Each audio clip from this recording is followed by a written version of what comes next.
अस्सलाम वालेकुम रहमतुल्लाह। केमिस्ट्री साइंस में खुश आमदीद। हम केमिस्ट्री के सेकेंड ईयर के प्रैक्टिकल्स के मुतालिक बात कर रहे हैं। हम ये देख चुके हैं कि पेपर में जो टाइट्रेशन का सवाल आएगा वो या एसिड बेस टाइट्रेशन से होगा, या रिडॉक्स टाइट्रेशन से, या आयोडीन टाइट्रेशन से। आज की वीडियो में हम पर्टिकुलरली रिडॉक्स टाइट्रेशन पर बात करेंगे। रिडॉक्स टाइट्रेशन, इसका पूरा नाम ऑक्सीडेशन रिडक्शन टाइट्रेशन होता है। ऑक्सीडेशन रिडक्शन टाइट्रेशन, इसमें एक ऑक्सीडाइजिंग एजेंट को एक रिड्यूसिंग एजेंट के साथ रिएक्शन करवा के टाइट्रेशन की जाती है। तो आपने जब पेपर में इसको सॉल्व करना है, पहली चीज क्लियर करते जाएं साथ ही साथ कि हमने पेपर में जब ये सवाल हल करना शुरू करना है तो सबसे पहले प्रिंसिपल लिखा जाता है, और प्रिंसिपल में हम लिखेंगे कि इट इज रिडॉक्स टाइट्रेशन।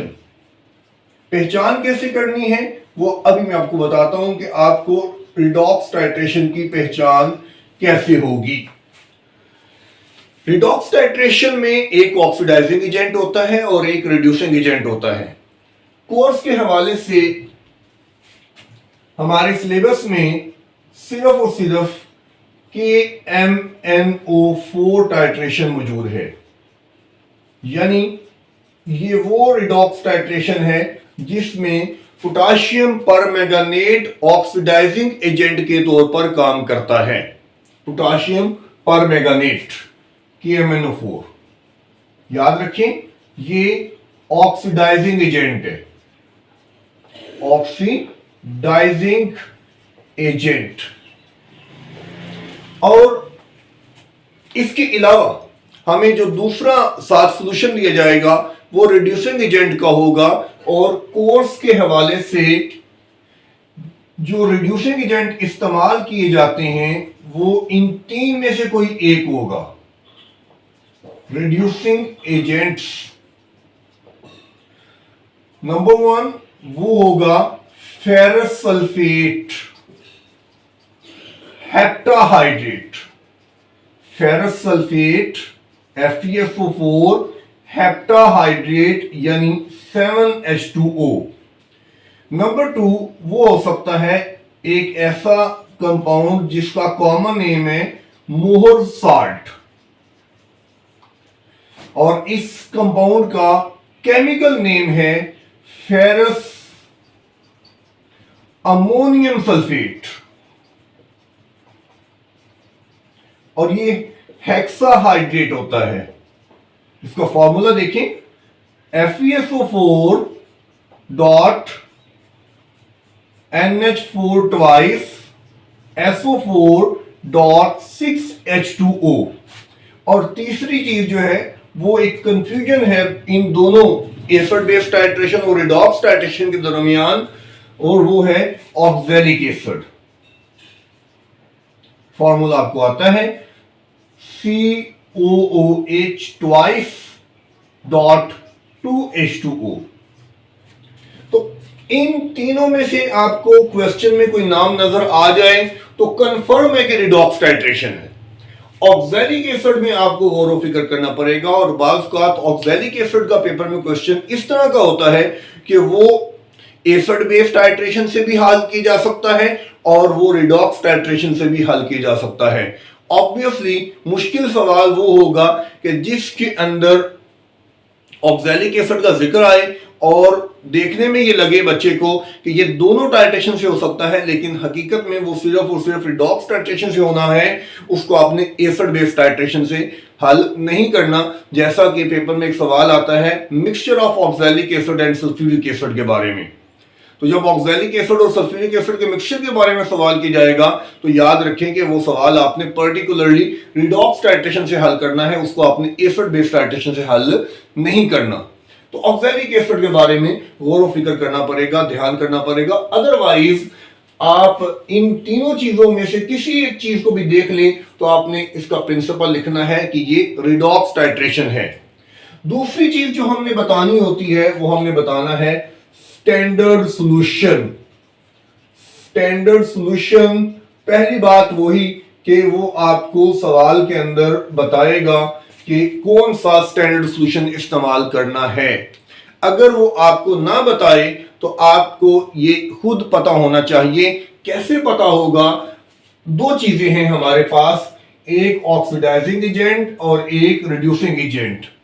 सवाल अगर ऑक्सीडाइजिंग एजेंट के मुतालिक है तो आपने इनमें से कोई स्टैंडर्ड सॉल्यूशन यूज करना है, लेकिन अगर सवाल रिड्यूसिंग एजेंट के मुतालिक है जो कि आमतौर पर होता है, तो फिर आपने ऑक्सीडाइजिंग एजेंट को स्टैंडर्ड सॉल्यूशन के तौर पर इस्तेमाल करना है। वो खुद बता दे, बहुत अच्छी बात है, जो उसने बताया है वो लिखें। लेकिन अगर आपने खुद डिसाइड करना है तो याद रखें कि जब आपने ऑक्सीडाइजिंग एजेंट को स्टैंडर्ड सॉल्यूशन के तौर पर इस्तेमाल करना है तो वो आपने इस्तेमाल करना है 0.02 मोलर KMnO4 सॉल्यूशन। और अगर रिड्यूसिंग एजेंट को स्टैंडर्ड सॉल्यूशन के तौर पर इस्तेमाल करेंगे तो वो आपने इस्तेमाल करना है 0.1 मोलर फेरस सल्फेट सॉल्यूशन। इन दोनों में से किसी एक को क्वेश्चन की डिमांड के मुताबिक आपने स्टैंडर्ड सॉल्यूशन के तौर पर लिखना है। अगली हेडिंग हम देते हैं इंडिकेटर की, और इस रिएक्शन की जो सबसे अच्छी बात है वो ये है कि इसमें अलग से कोई इंडिकेटर आपको इस्तेमाल नहीं करना पड़ता। KMnO4 इटसेल्फ इंडिकेटर के तौर पर काम करता है। अगली चीज आपने रिएक्शन का एंड पॉइंट बताना है कि एंड पॉइंट क्या है। बुनियादी तौर पर रिएक्शन होता यह है कि ऑक्सीडाइजिंग एजेंट यानी KMnO4 और रिड्यूसिंग एजेंट के दरमियान रिएक्शन की वजह से KMnO4 का जो पर्पल कलर है वो डी कलर हो जाता है, यानी वो गायब हो जाता है, वो डिसअपीयर कर जाता है। लेकिन जब रिएक्शन मुकम्मल हो जाएगा, अब फर्दर रिएक्शन नहीं होगा, तो उसकी वजह से KMnO4 का जो कलर है वो डिसअपीयर नहीं होगा। दैट इज वाई कि अब आपको लाइट पिंक कलर मिलेगा, लाइट पिंक। बहुत इंपॉर्टेंट जो नेक्स्ट पॉइंट है उसको आप जरा यहां समझ लें, सीख लें। केमिकल इक्वेशन, बच्चे आमतौर पर इन इक्वेशंस को देखकर घबरा जाते हैं, लेकिन आप गौर करें ये बहुत आसान है। ध्यान करें जरा, हम ऑक्सीडाइजिंग एजेंट यानी KMnO4 का इन तीनों से अलग अलग रिएक्शन करवाते हैं। जरा समझें, कुछ चीजें कॉमन है वो आपने याद कर लेनी है, जैसे कि KMnO4 कोई भी इक्वेशन आप लिखेंगे तो आपने हमेशा 2KMnO4 लिखना है। अच्छा, यहां ये बात गौरतलब है कि KMnO4 एक ऐसा ऑक्सीडाइजिंग एजेंट है जो डिफरेंट कंडीशन में काम करता है, एसिडिक कंडीशन में भी, बेसिक कंडीशन में भी, और बाज़ न्यूट्रल कंडीशन के अंदर भी एक ऑक्सीडाइजिंग प्रॉपर्टी शो करता है। हमारे प्रैक्टिकल के पॉइंट ऑफ व्यू से देखा जाए तो हम एसिडिक मीडियम के अंदर KMnO4 की ऑक्सीडाइजिंग पावर को स्टडी कर रहे होते हैं। तो यहां एसिडिक एनवायरनमेंट प्रोवाइड करने के लिए सल्फ्यूरिक एसिड यूज करना है, और वो आपने लिखना है 8H2SO4 प्लस जो हम रिड्यूसिंग एजेंट पहले यूज कर रहे हैं फेरस सल्फेट, वो है 10FeSO4.7H2O। अब आए, इसके अंदर जो प्रोडक्ट बनेगा उसमें भी कुछ चीजें कॉमन है कि KMnO4 हमेशा दो चीजें बनाएगा, K2SO4 प्लस 2MnSO4, ये दो चीजें कॉमन रहेंगी। प्लस ये रिड्यूसिंग एजेंट है जिसकी अपनी ऑक्सीडेशन होनी है, तो ये अपनी ऑक्सीडेशन करके ये कन्वर्ट हो जाएगा Fe2SO4 थराइस, यानी फेरस सल्फेट से ये बन जाएगा फेरिक सल्फेट।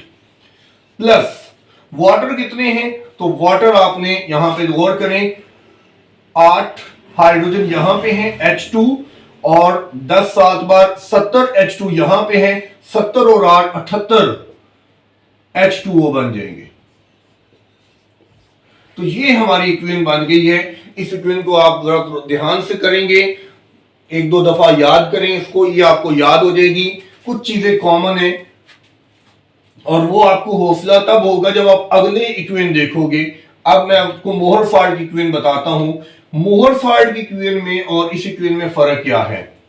मोहरफाल्ट की इक्वेशन में यहां पे आपने मोहरफाल्ट लिखना है 10FeSO4 dot NH4 twice SO4 dot 6H2O। Note करें जो बुनियादी तौर पर रिड्यूसिंग एजेंट है वो यही है FeSO4। तो प्रोडक्ट के अंदर ये ऐसा आएगा, इसी अंदाज में आएगा, आपको कोई तब्दीली करने की जरूरत नहीं है। हाँ, ये चीज एक्स्ट्रा है रिएक्टेंट में, तो ये प्रोडक्ट में ऐसा आ जाएगी plus 10NH4 twice SO4 K2SO4 plus 2MnSO4 plus 5Fe2SO4 thrice plus 10NH4 twice SO4 plus, अब पानी में कितना फर्क पड़ गया, यहां 7 थे तो 10 7 बार 70 है, यहां 6 हैं तो 10 6 बार 60 है, तो ये आ जाएगा 68H2O। कितनी आसान इक्वेशन है, सिर्फ ये थोड़ा सा तब्दील करना है आपने, आप इस इक्वेशन को आसानी से याद कर लेंगे। तो ये हो गया KMnO4 का फेरस सल्फेट और मोहर साल्ट के साथ रिएक्शन।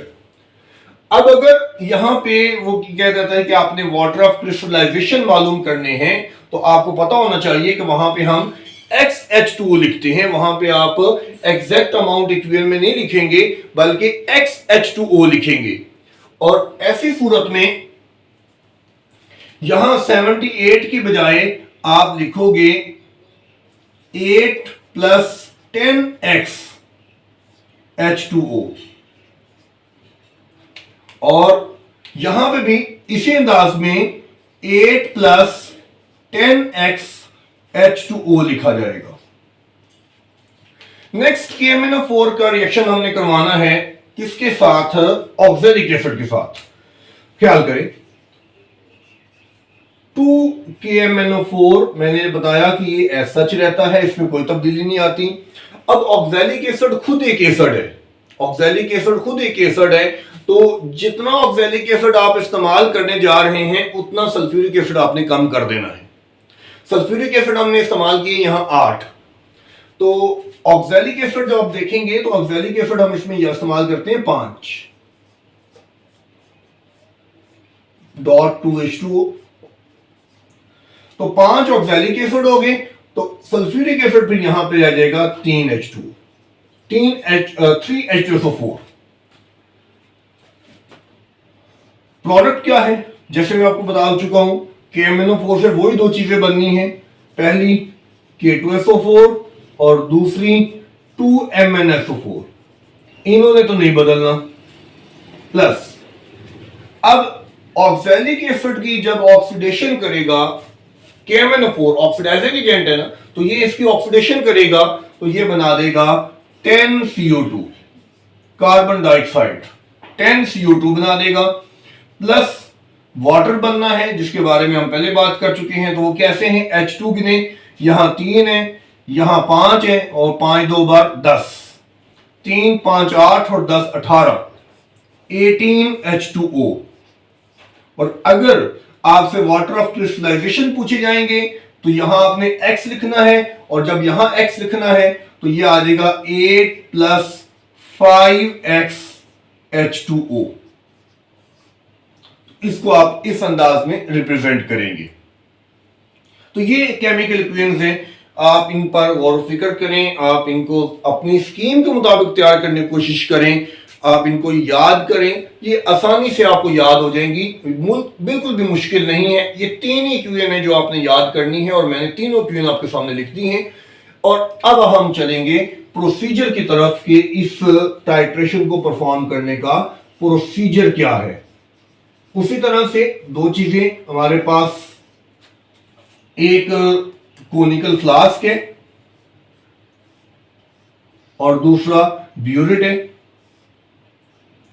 एसिड बेस टाइट्रेशन में हमने बेस कोनिकल फ्लास्क में लिया, एसिड को हमने ब्यूरेट में लिया। यहां याद रखें कि जो भी हमारा रिड्यूसिंग एजेंट है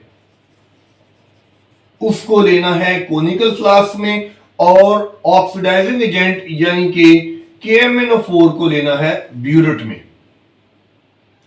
रिड्यूसिंग एजेंट के अंदर हमने एसिडिक मीडियम प्रोवाइड करने के लिए half test tube dilute sulphuric acid add करना है। डाइल्यूट सल्फ्यूरिक एसिड की आधी टेस्ट ट्यूब ऐड करनी है एसिडिक मीडियम को प्रोवाइड करने के लिए।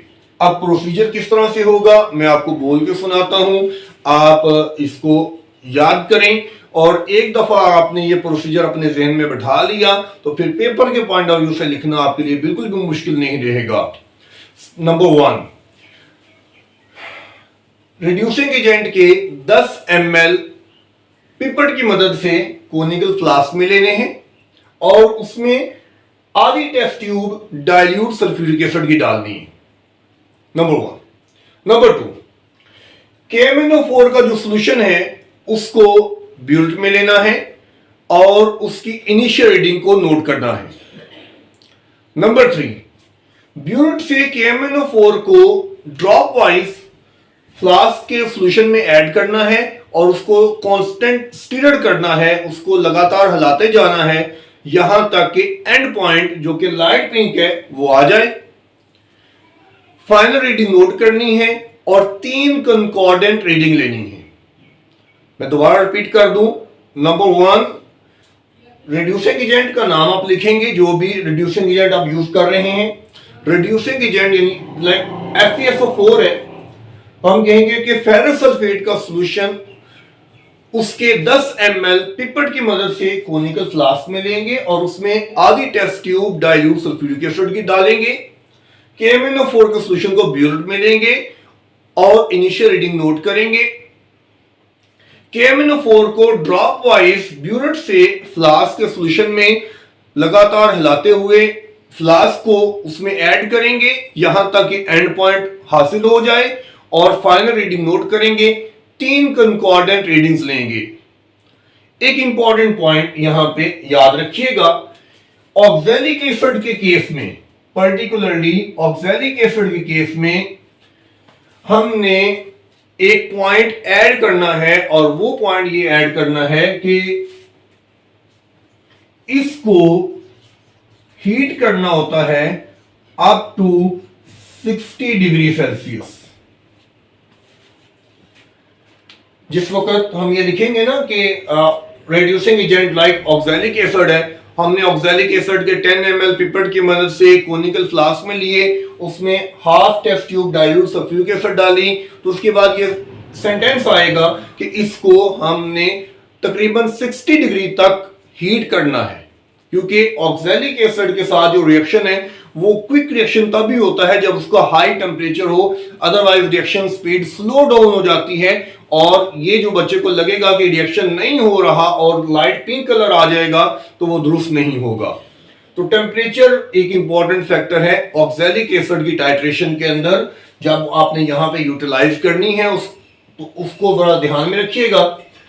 अब इसके बाद वही जो हम पहले भी बात आ चुके हैं आपको कि suppose calculation, observation and calculation, उसका तरीकाकार रिपीट है। यही कुछ हमने एसिड बेस टाइट्रेशन में भी किया था, यही कुछ अब यहां पे भी आ रहा है। स्पोज वैल्यू लिखनी है तो सिंपली आप टेबल बनाएं और टेबल में अपने से जो है वो वैल्यू हम लिख देंगे। सीरियल नंबर, इनिशियल रीडिंग पूरा लिखने की कोशिश करें, फाइनल रीडिंग और volume used. Serial number 1, 2, 3, 0.0, 10.0, 10.0, 20.0, 20.0, 30.0। Volume use कितना है? 10 ml, 10 ml और 10 ml। मीन या एवरेज वॉल्यूम यूज्ड,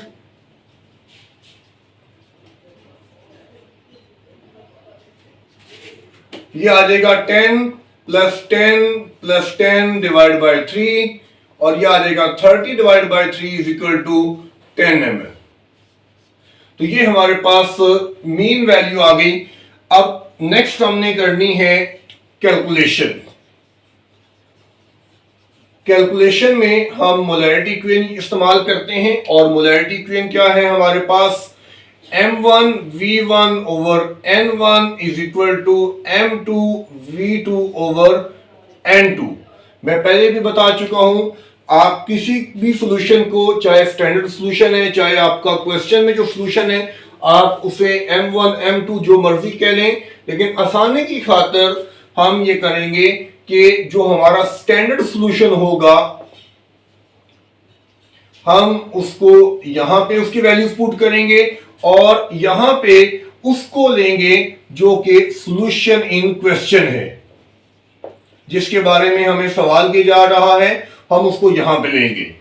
और इस तरह हम M1 कैलकुलेट करेंगे, तो M1 कैलकुलेट करेंगे तो क्या आएगा, M2 V2 over N2 multiply by N1 over V1।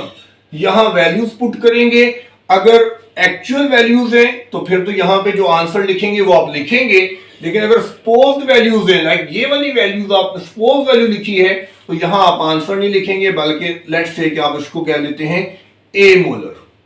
यहां आप सपोज आंसर लिखेंगे, आप एक्चुअल आंसर यहां नहीं लिखेंगे, क्योंकि एक्चुअल आंसर आपके पास है ही नहीं, आपने ये वैल्यू सपोज की हुई है, तो सपोज आंसर यहां पे आपने लिखना है। तो ये ध्यान कर लीजिएगा। उसके बाद जो अगली चीजें हैं वो वही हैं जो मैं पहले भी पिछली वीडियो में एसिड बेस्ड टाइट्रेशन में बता चुका हूं। मैं एक दफा फिर इसको आपके लिए समराइज कर देता हूं कि हमें इसके अंदर जो आगे सवाल पूछा जाता है वो 7-8 तरह का हो सकता है, लेकिन उसको हल करने के 2-3 तरीके हैं, वो आप ध्यान कर लें। पहला ये है कि आपसे पूछा जाएगा डाइल्यूशन के बारे में। अगर तो वो डाइल्यूशन पूछ रहा है तो फॉर्मूला लगेगा M1 V1 is equal to M2 V2। इस सूरत में मैं पहले भी क्लियर कर चुका कि ये M1 M2 ये वाले M1 M2 नहीं है। यहां M1 से मुराद वो सॉल्यूशन है जो आपको मालूम हो चुका है, जिसको आपने मालूम कर लिया है, ये आप मालूम कर चुके। और M2 से मुराद ये रिक्वायर्ड सॉल्यूशन है, उसने जो सवाल पूछा है कि ये डाइल्यूशन बनाओ, तो ये वो वाला सॉल्यूशन है।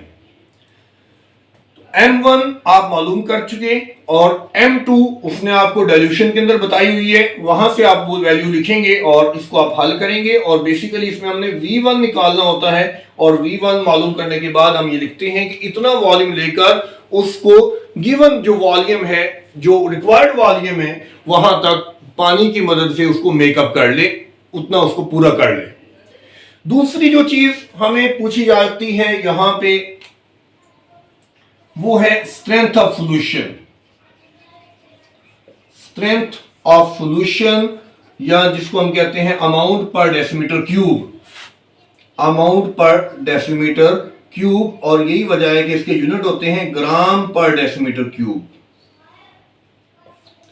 और इसका फॉर्मूला है हमारे पास मोलैरिटी जो हमने मालूम कर ली, मल्टीप्लाई बाय मोलर मास। तीसरी जो चीज है वो हमसे पूछी जा सकती है प्यूरिटी या कंपोजिशन के बारे में। अगर प्यूरिटी या कंपोजिशन के बारे में आपको पूछा जाएगा तो उसने आपको खुद से एक अमाउंट बताई होगी। एक अमाउंट हमने यहां मालूम कर ली, तो जो अमाउंट हमने यहां मालूम कर ली उसको हम एक्चुअल अमाउंट कह लें, और जो क्वेश्चन में बताई गई उसको आप कह लें डिवॉल्व्ड अमाउंट, मल्टीप्लाई बाय 100 कर दें, तो ये प्योरिटी या कंपोजिशन निकल आएगी। इसमें चौथी और आखिरी जो चीज है कि वो आपको पूछ सकता है मोलर मास के बारे में, आपको पूछा जा सकता है अननोन एलिमेंट के बारे में, या पूछा जा सकता है वाटर ऑफ क्रिस्टलाइजेशन के बारे में।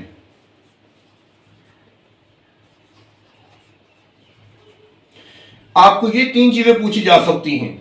तो यहां पे अगर इनके बारे में आपको सवाल किया जाएगा तो याद रखें कि आपने यही फॉर्मूला यूज करना है और इस फॉर्मूला को यूज करते हुए क्वेश्चन में बताई गई स्ट्रेंथ ऑफ सॉल्यूशन को ही आपने इस्तेमाल करना है।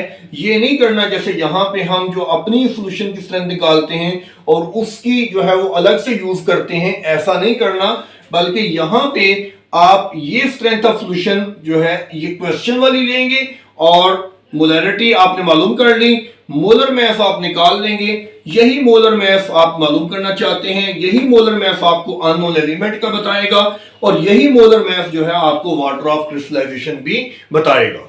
तो ये रिडॉक्स टाइट्रेशन के मुतालिक हमारा जो है वो पेपर के पॉइंट ऑफ व्यू से एक प्रोसीजर है सारा, जिसको आप लोगों ने समझना है, याद करना है और पेपर में पहले 20 मिनट में कम से कम आप इसको अटेम्प्ट करने के काबिल हो कि आप उसकी सारी डिटेल जो है उसको बताएं और देन ऑन यही चीज जो है ये आप प्रैक्टिकल परफॉर्मेंस के दौरान भी आपको हेल्प आउट करेगी कि आप इसकी मदद से जो है प्रैक्टिकली अपना प्रैक्टिकल सही तरह से परफॉर्म करके उसको दिखाएं, एग्जामिनर को दिखाएं।